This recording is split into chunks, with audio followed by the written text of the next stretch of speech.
Oi, pessoal, boa tarde. Bom, então, para começar a aula, eu queria perguntar para vocês que estão aí me assistindo, quem acredita, quem acha, na verdade, pode passar o próximo slide, quem acha que existe vida em outro planeta? Não só em outro planeta, né? Se você acredita que existe vida fora da Terra, se existe vida em outro corpo celeste. Pode ser um planeta, pode ser um satélite natural de algum planeta. Então, você acha que existe vida em outro planeta? Essa é a primeira pergunta. E aí, só para deixar claro, galera, essa pergunta ela não faz referência de forma alguma à existência de vida inteligente. Ela faz referência à vida como um todo, qualquer forma de vida. Até porque vida inteligente, a gente tem que procurar ainda vida inteligência na Terra, que muitas vezes a gente não encontra, quiçá a gente achar vida inteligente em outro planeta. Então, na verdade, eu estou me referindo à vida como um todo, vida de qualquer forma. E aí, o que você acha? Você acha que existe ou que não existe? Eu vou dar a minha opinião, o que eu penso, né? Muitas vezes, quando aquele céu está muito claro, assim, né? O céu, na verdade, está muito bonito, sem nenhuma nuvem, e eu olho para o céu e vejo aquele montão de estrelas, eu realmente me questiono se é possível que nós sejamos os únicos. Por quê? Porque o Sol ele é uma estrela. Ele é uma estrela do sistema solar. Eu não sei se vocês têm ideia de quantas estrelas existem. E só na Via Láctea existem cerca de 200 a 400 bilhões de estrelas. Né? O Sol ele é a estrela do nosso sistema, do sistema solar, faz parte da Via Láctea, e na Via Láctea a gente encontra, né, uma estimativa de aproximadamente 200 a 400 bilhões de estrelas.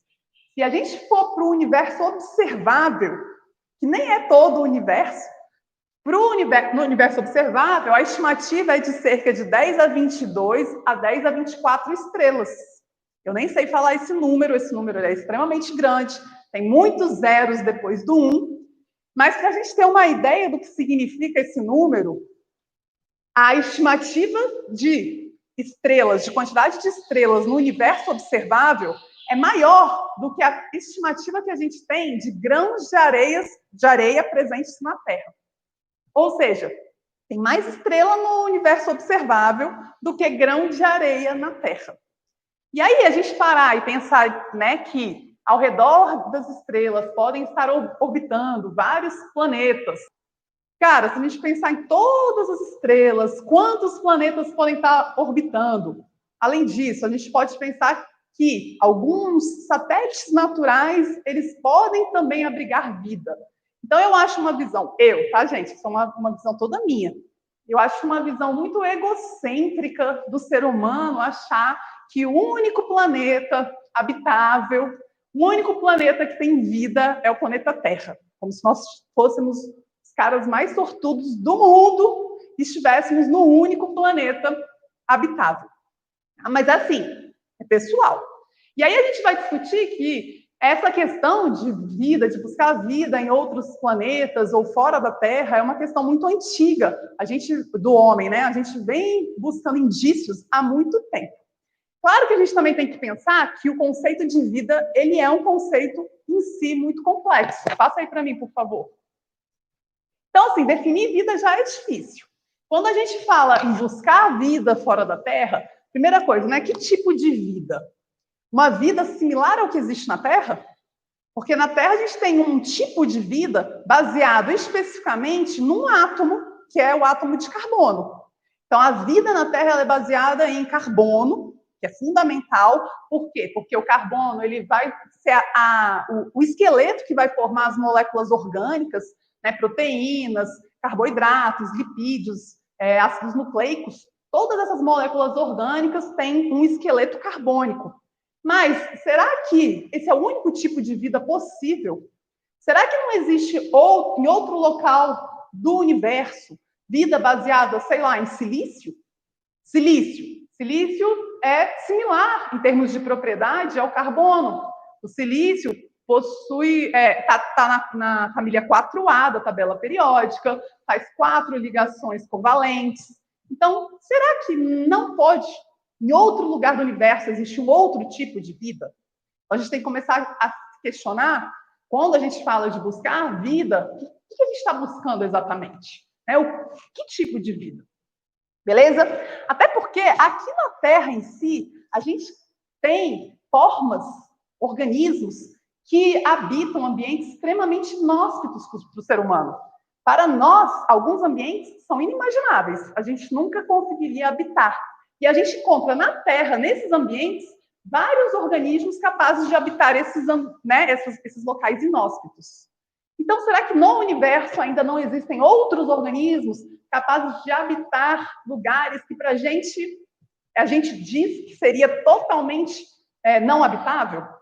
Bom, então uma coisa que o homem vai fazer naturalmente é pegar o conceito dele, que ele tem sobre vida, e buscar fora da Terra evidências que possam sugerir, que possam suportar a vida como a gente conhece. Que evidências seriam essas? O que a gente pode encontrar em outros planetas seria uma forte sugestão para a possibilidade, tá? Não que exista, mas para a possibilidade de existência de vida. A primeira coisa, certamente, é a disponibilidade de água. Sempre que a gente acha em algum corpo celeste água, em especial água no estado líquido, isso gera uma ansiedade nos cientistas e sempre vem aquela questão: será que existe vida nesse local? Por quê? Porque nós necessitamos de água. A vida, como a gente conhece aqui na Terra, ela precisa de água. A gente, por si só, a gente é formado 70% de água, nossas células. Todo o metabolismo celular, as reações metabólicas que acontecem na célula, elas necessitam de água, elas ocorrem em meio aquoso. Então, a água ela é fundamental para a vida como a gente conhece. Então, a partir do momento que a gente descobre vida em outro local do universo, isso certamente vai intrigar os cientistas e vai surgir aquela questão de, bom, tem água, será que tem vida? E aí o que é interessante, a gente já encontrou água em alguns locais aqui, por exemplo, no sistema solar? Sim, existem luas de Júpiter e Saturno, onde a gente sabe que existe água, Existem vários estudos que indicam a existência de água no estado líquido nessas luas. Aí, só que qual é o problema? Júpiter e Saturno estão muito afastados do Sol. E, por eles estarem muito afastados do Sol, a disponibilidade de energia é baixa. Então, embora tenha água, tem uma outra questão. Tem água, mas energia também é fundamental para a vida. Então, a gente tem que começar... O que o ser humano faz? O que nós fazemos? Nós pegamos todas essas evidências e tentamos buscar um local que tenha o máximo possível dessas evidências que sugeriria fortemente a existência de vida. Como a gente conhece, tá, galera? Saiu um artigo na Nature. A Nature, para quem não sabe, é uma das revistas mais conceituadas na ciência. É um artigo onde a NASA informou que ela encontrou, foi detectado, na verdade, sinal de água no solo da Lua, no solo lunar. A existência de água congelada em algumas crateras da Lua já era conhecida. A gente já sabia disso desde 2008. Esse trabalho é um indicativo da possível existência de água, inclusive na forma líquida. A gente não sabe exatamente como, mas pode ser que esteja na forma líquida. E o que é mais interessante é que essa água está numa região da Lua onde recebe luz solar, recebe radiação solar, recebe energia. Anteriormente, a gente sabia que existia água congelada no fundo de crateras que nunca recebiam radiação solar. Agora a gente sabe que existe água em locais iluminados da Lua. Tá? Então, lógico, vem a questão da possibilidade de existência de vida naquele local. Sempre vai surgir novamente essa questão. Mas existem outros fatores muito importantes relacionados à presença de água na Lua. Como, por exemplo, a água na Lua, primeiro, para consumo humano, se a gente for para a Lua, de fato, entre aspas, colonizar a Lua, ter uma estação espacial fixa na Lua, ter água na Lua é muito interessante. E o que é mais interessante de tudo é que essa água ela pode ser utilizada para a produção de hidrogênio. Se a gente fizer uma decomposição da água, então todo mundo lembra que a fórmula molecular da água é H2O, e caso a gente utilize, por exemplo, eletricidade, a gente consegue decompor em hidrogênio e oxigênio. Beleza? A gente consegue fazer essa decomposição da água. Não está balanceada essa reação, né? Vamos balancear aqui. Ok? O legal, galera, é que o hidrogênio ele pode ser utilizado como combustível para foguetes. Então, o grande problema da gente não conseguir ainda chegar até Marte, por exemplo, ou, ir para outros locais do espaço distantes, é a questão do combustível.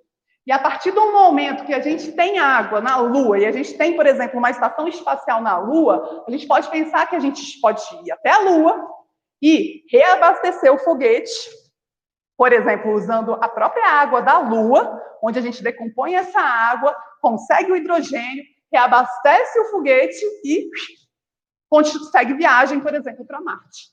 Então, isso é o grande interesse dos cientistas atualmente na busca de água na Lua. Ok. Outra coisa que a gente tem que pensar quando a gente está procurando vida fora da Terra é a atmosfera do planeta ou do corpo celeste. Essa atmosfera, em princípio, ela deve ser semelhante à da Terra para abrigar a vida como a gente conhece. Então, por exemplo, a pressão atmosférica é uma coisa muito importante.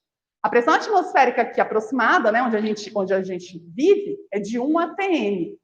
Pressões atmosféricas muito altas, a gente não vai conseguir sobreviver, porque a pressão atmosférica é literalmente uma força que está agindo sobre as nossas cabeças. Então, se você tem uma pressão atmosférica muito alta, você vai tender a ser esmagado. É isso que aconteceria se a gente fosse para Vênus. A pressão atmosférica de Vênus é 90 atm. Então, é muito improvável que a gente consiga sobreviver em Vênus por conta dessa pressão atmosférica. E o contrário também. Se a gente for para um local onde a pressão atmosférica é muito baixa, como, por exemplo, Marte. Marte, a pressão atmosférica é bem mais baixa. A Lua, praticamente inexistente a pressão atmosférica lá. A gente tem um problema seríssimo. Por que os astronautas usam aquelas roupas todas de proteção? Porque eles não podem se expor ao vácuo. A gente tem que imaginar que, quanto menor a pressão atmosférica, menor é a temperatura de ebulição da água. Lembram disso? A gente estudou lá no início do módulo de Química. Quanto menor é a pressão, menor é a temperatura de ebulição da água. E a gente é formado principalmente de água. Então, a partir do momento que a gente está num local com uma pressão atmosférica muito baixa, a tendência vai ser que a água do nosso corpo, ela literalmente vaporize. Vai vaporizar a sua saliva, a água do seu olho, a água dos fluidos internos, do sangue, por exemplo, tudo isso vai tender a vaporizar. Então, você não vai conseguir sobreviver num ambiente com pressão atmosférica muito baixa. Então, uma coisa que a gente tem que ficar ligado também é a questão da atmosfera do planeta. E proteção contra a radiação solar. A gente sabe que o Sol ele emite ondas eletromagnéticas, tanto na frequência da luz visível, mas também na frequência do ultravioleta. E o ultravioleta ele gera danos severos ao nosso material genético, causa mutação, isso, dependendo da dose, é literalmente mortal. Então, a gente também tem que pensar nessa questão. E aí, galera, com base nisso, a gente classifica algumas regiões do espaço como sendo zonas habitáveis. Zonas habitáveis são regiões do espaço ao redor de estrelas que possuem condições que são condições similares à da Terra.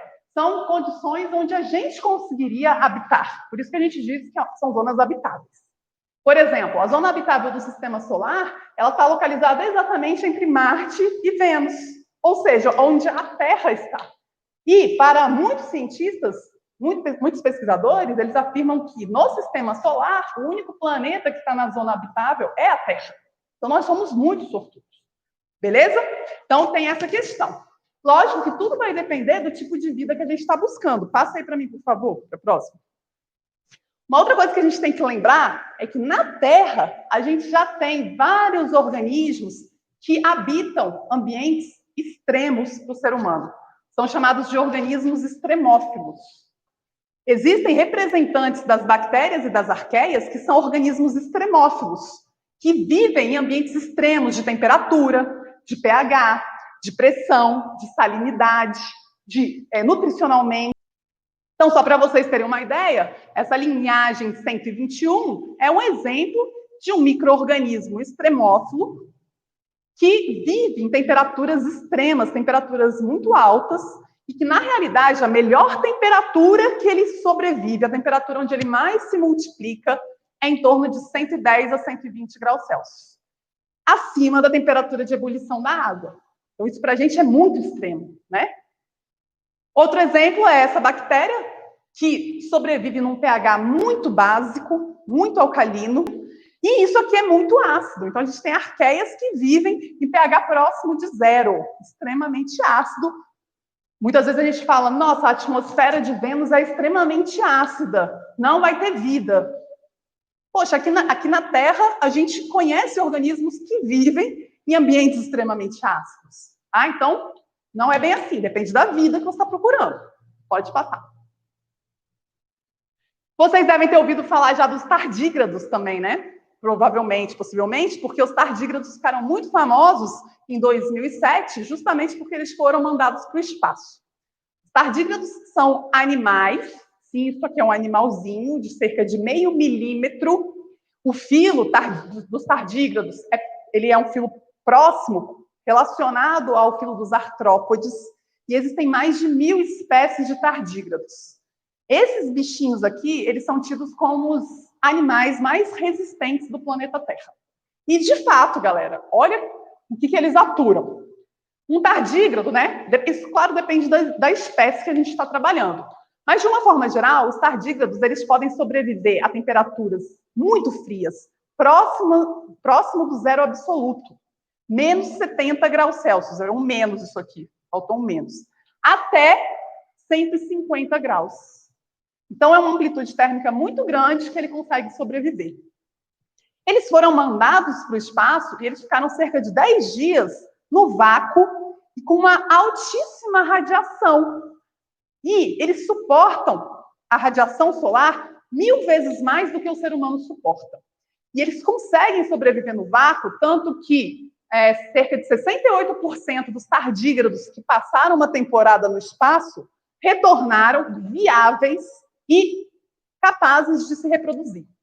Então, eles realmente suportam o vácuo. Olha que loucura. A gente viu qual é o problema do vácuo, né? Em relação à perda de água. E tem espécies que suportam uma pressão atmosférica absurdamente alta. 6.000 atm. Seria uma pressão atmosférica 6.000 vezes maior do que a gente está acostumado. Tá? Então, é um extremo muito grande. E o mais interessante é que eles sobrevivem décadas sem água. Eles adquirem uma forma, tipo um tatu-bola, eles adquirem uma forma de bolinha e eles secretam um composto, uma substância que preenche o citoplasma deles e impede que as moléculas biológicas, né, o DNA, por exemplo, sofra dano, mesmo ele sendo dessecado completamente, mesmo ele perdendo toda a água. Caso ele entre em contato com a água novamente, aí ele é como se ele saísse daquela dormência e pronto. Tá? Mas ele pode viver num ambiente e ser totalmente desidratado e ele consegue sobreviver. É uma coisa bem louca. Tá? Então, a gente tem esses exemplos de organismos que vivem em ambientes extremos ou que são extremamente resistentes aqui na Terra.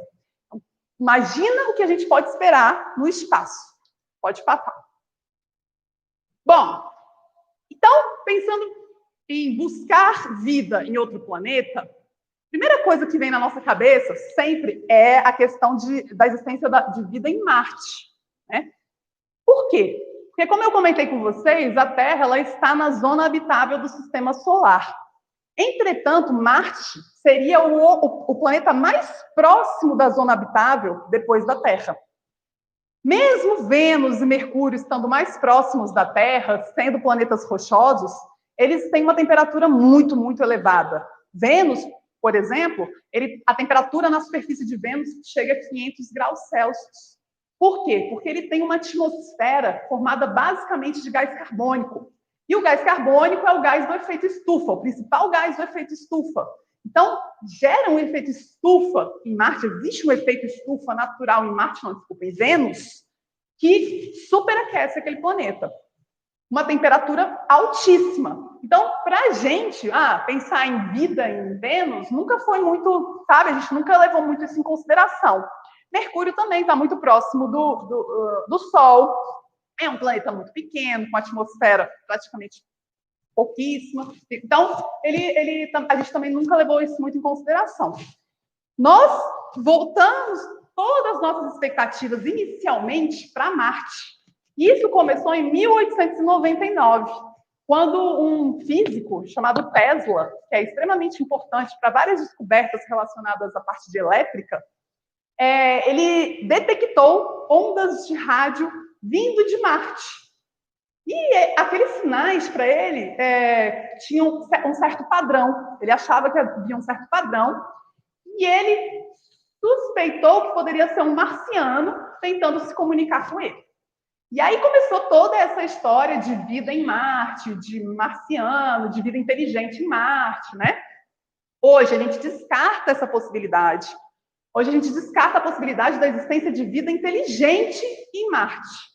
Até porque existem robozinhos que já foram enviados para Marte, passeando em Marte, tirando foto do planeta, e nada disso foi detectado. Absolutamente nenhum indício, a não ser que eles sejam muito pequenininhos. Né? Mas absolutamente a gente não conseguiu detectar nada nas imagens que foram obtidas de Marte até hoje, das amostras que a gente conseguiu de Marte. Então, a gente não tem essa expectativa de vida inteligente. Não quer dizer que não haja vida de uma outra forma, né? Isso a gente não pode afirmar. E aí, galera, o interessante é que Marte ele é um grande deserto vermelho, por isso que eles recebe esse nome, né, de Marte. Marte vem do deus da guerra, sanguinolento, então ele tem essa... por quê? Por causa da coloração vermelha que ele tem, e essa coloração se deve aos componentes do solo. O principal componente do solo de Marte é o óxido de ferro. Então, a gente pode dizer que Marte, na verdade, é um planeta enferrujado. Tá? Um planeta enferrujado. E existem outras coisas em Marte que dificultam a vida, por exemplo, humana em Marte. Se a gente for pensar numa vida similar à vida humana, em Marte, atualmente, é muito improvável que a gente consiga. Por quê? Primeiro, por causa da baixa pressão atmosférica. A atmosfera de Marte é muito rarefeita, muito fininha, formada basicamente de gás carbônico, e a pressão atmosférica é baixíssima. E aí a gente já sabe essa problemática da pressão atmosférica. Se a pressão atmosférica é baixa, a temperatura de ebulição da água é baixa, ou seja, manter água no estado líquido em Marte é difícil, na superfície de Marte. Isso atualmente. Os cientistas especulam que há milhares de anos já existia água no estado líquido em Marte. Milhares, bilhares, bilhões, sei lá quantos. Tá? Mas há muito tempo atrás, Marte deveria ter uma atmosfera e, por algum motivo, Marte perdeu essa atmosfera. A partir do momento que ele perdeu a atmosfera, a água no estado líquido ela vaporizou. Então, a gente hoje não tem, né, a gente não tem esse indício de, na superfície de Marte, haver água no estado líquido. Mas já houve, isso é muito defendido pelos astrônomos, pelos cientistas, até porque existem rastros, existem indícios de locais por onde passavam rios, grandes rios em Marte. Ok? Marte é um planeta menor que a Terra, tem cerca da metade do tamanho da Terra, e por isso ele tem uma gravidade baixa. Então, a gravidade em Marte é baixa, ósseas, questão de pressão intracraniana, tudo isso pode ser afetado pela gravidade. Então, a gente tem essa questão da gravidade também. Altíssima radiação incidente em Marte, bem maior do que aqui na Terra. Marte perdeu a sua atmosfera, ele não tem campos magnéticos protetores, igual a Terra tem. Então, tem o problema também da radiação solar incidente em Marte, que é muito maior do que na Terra. E a questão da ausência da água líquida. E por que eu coloquei isso como uma questão? Porque a gente sabe, pelo que a gente conhece hoje, que na superfície de Marte não existe água no estado líquido. Entretanto, pode passar. Um artigo de 2018 publicado na Science mostrou que existe sim água líquida em Marte. Só que essa água ela forma lagos subterrâneos. Existem lagos subterrâneos em Marte de aproximadamente 1,5 quilômetros de profundidade. Então, esse primeiro artigo que saiu na Science, ele mostrou a existência de um lago de cerca de 20 quilômetros de largura a 1,5 quilômetros de profundidade em Marte. O que é interessante? Marte tem nos polos geleiras, só que essas geleiras elas são formadas por gás carbônico, é como se fossem geleiras de gelo seco. Gás carbônico no estado sólido é gelo seco, sabe?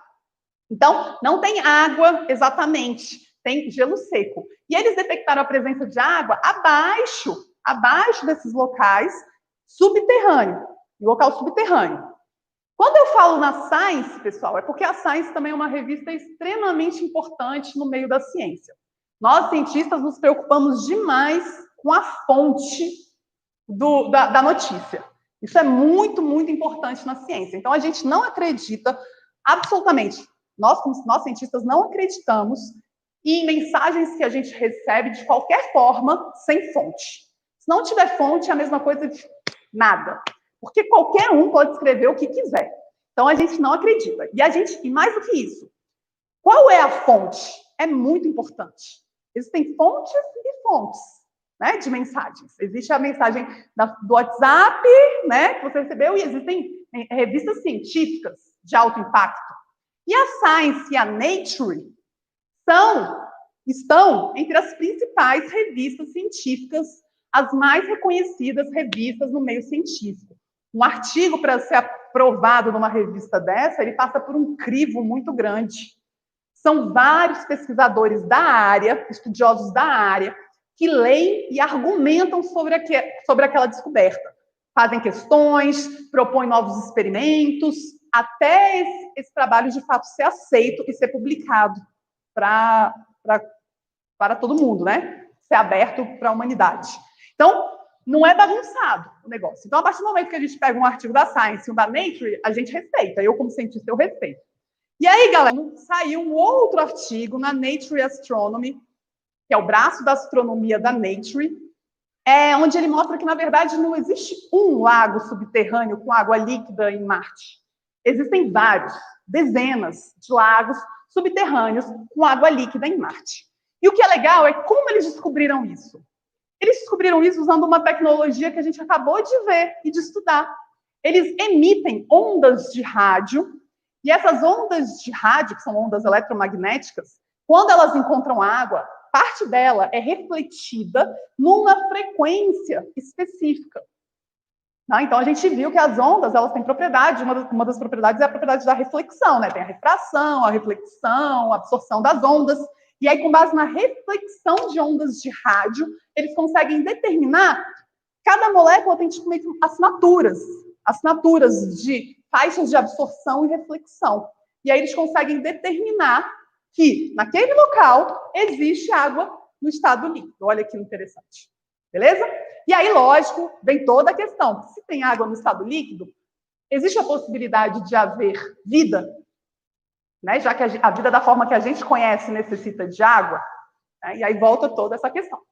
A gente ainda não foi para Marte, existe uma previsão da SpaceX de enviar uma nave tripulável em 2024, mas a NASA em si, ela pretende, na verdade, primeiro voltar à Lua, justamente para usar a Lua como base para poder ir para outro local, e o próximo local seria certamente Marte. Então, a previsão da NASA é de 2034, para a gente conseguir ir para Marte. Antes, a gente precisaria ir para a Lua, porque tem toda a problemática do abastecimento do foguete. Né? Para a gente tem que ter combustível. A viagem é extremamente longa. Para a gente chegar em Marte, são 8 meses, 7, 8 meses de viagem, imagina. Então, é uma viagem muito longa, e aí a gente precisa pensar no problema do combustível. Então, seria muito interessante a gente ter um local na Lua, onde a gente pudesse reabastecer o nosso foguetinho. Pode passar. Bom, Ok, então tem essa questão de tem vida em Marte? Não tem vida em Marte? Não sabemos. Mas existe uma outra questão, que é a possibilidade de colonizar Marte. Então o homem sempre... Tem vários filmes, né, inclusive, sobre isso, com essa possibilidade da gente colonizar Marte. A gente sabe que a nossa população ela cresce exponencialmente. Num futuro, a gente vai ter uma quantidade de seres humanos absurda, se já não é muito grande, mas a gente vai tender a crescer a nossa população, e isso pode causar vários problemas, como falta de alimento, questão de espaço mesmo, espacial mesmo, ou uma epidemia e uma pandemia maligna, e a gente precisa se mudar do planeta, ou uma guerra absurda, o que mais? Um desastre, como uma queda de um asteroide ou um tsunami que destruiu metade do planeta. Então, coisas podem acontecer. E aí o ser humano ele tem essa ideia de ter uma válvula de escape, um segundo local para morar. E a escolha mais óbvia seria Marte, justamente pela distância, né? É muito difícil, a gente não consegue nem chegar na Lua direito, na Marte, que está, né, a gente conseguir sair do nosso sistema para ir para um outro planeta numa zona habitável. Então, mais palpável seria a gente ir para o planeta próximo da gente, que está próximo da zona habitável, que seria Marte. Só que Marte tem problemas. A gente viu que um dos problemas é a pressão atmosférica, por exemplo. E aí, existe uma ideia muito louca, muito interessante, que é chamada de terraformação.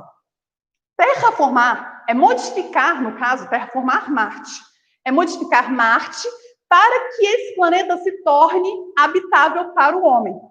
Então, a gente teria que fazer algumas modificações, alguns ajustes em Marte para ele permitir a vida humana. Para começar, a gente viu que a atmosfera é um problema seríssimo, né? Baixíssima pressão atmosférica, uma atmosfera muito rarefeita. Então, uma sugestão é que nós poderíamos viver em colônias subterrâneas, ainda mais agora que a gente sabe que tem água, né, no subterrâneo.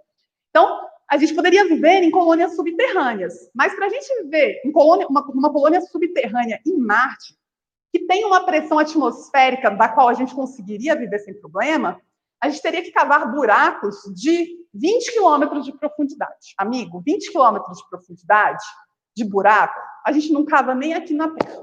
Ainda, a gente não tem ainda essa capacidade de cavar um buraco de 20 quilômetros. Então, 20 quilômetros é absurdo. Se aqui na Terra já é difícil, imagina a gente enviar tudo que a gente precisa, a furadeira, né, a broca, tudo que a gente ia precisar para cavocar um buraco, vários, né, para fazer uma colônia de 20 quilômetros de profundidade em Marte. Então, não é uma coisa simples. Então, vamos descartar essa possibilidade inicialmente. A próxima possibilidade, eu acho interessante essa, seria modificar a atmosfera de Marte colidindo um asteroide com Marte. Imagina que um asteroide existe. Os asteroides eles são extremamente diversificados em relação à sua composição. A ideia era pegar um asteroide e ou encher ele de amônia, ou pegar um asteroide rico em amônia e colidir com Marte. Por que amônia? Porque a amônia é o NH3, ou seja, é formado de nitrogênio e hidrogênio, que são componentes fundamentais da nossa atmosfera. Então, a ideia seria a gente modificar a atmosfera de Marte com essa colisão a partir do momento que esses átomos, né, esses compostos da amônia, eles seriam assimilados pela atmosfera de Marte. Com isso, a atmosfera ficaria menos rarefeita e aumentaria a pressão atmosférica, favorecendo a nossa sobrevivência. Então, existe essa possibilidade. Tem como a gente desviar asteroides de rotas? Sim, tem. Vários estudos sobre isso. Então, isso é possível. Tanto que a gente estuda asteroides que podem colidir com a Terra justamente para que, caso eles, de fato, estejam na rota de colisão, a gente conseguir desviar antes que isso aconteça. Pode passar. Bom, um outro problema de Marte é a sua temperatura. Marte, por estar mais distante do Sol, a temperatura média de Marte é cerca de menos 50 graus Celsius. Tá? E aí, o que acontece? A gente precisa aquecer Marte. Então, olha essa ideia para aquecer Marte, que eu acho fantástica. É a gente usar sistemas de espelhos em órbita, colocar na órbita de Marte, associados com sondas. Você colocar espelhos gigantescos em sondas, e essas sondas estarem agora na órbita de Marte. E aí, esse espelho vai permitir que a radiação solar seja refletida e concentrada em Marte, aquecendo Marte. Uma vez que você aquece Marte, você vai derreter aquelas geleiras de gás carbônico, né, de gelo seco, e liberar gás carbônico para a atmosfera. Liberando gás carbônico para a atmosfera, você muda a atmosfera, ela fica menos rarefeita, aumenta a pressão atmosférica e, além disso, o gás carbônico ele é um gás fundamental para o efeito estufa, ou seja, para a manutenção da temperatura do planeta. Então, esse gás carbônico ele ainda vai ajudar a manter a temperatura de Marte. Essa ideia é interessante, mas é extremamente difícil da gente levar esses espelhos e colocar em órbita. Tá? São espelhos gigantescos. Pode passar. Existe tudo isso. Não estou viajando, tá, galera? Existem estudos nesse sentido. Um outro problema. Nós necessitamos de oxigênio para viver.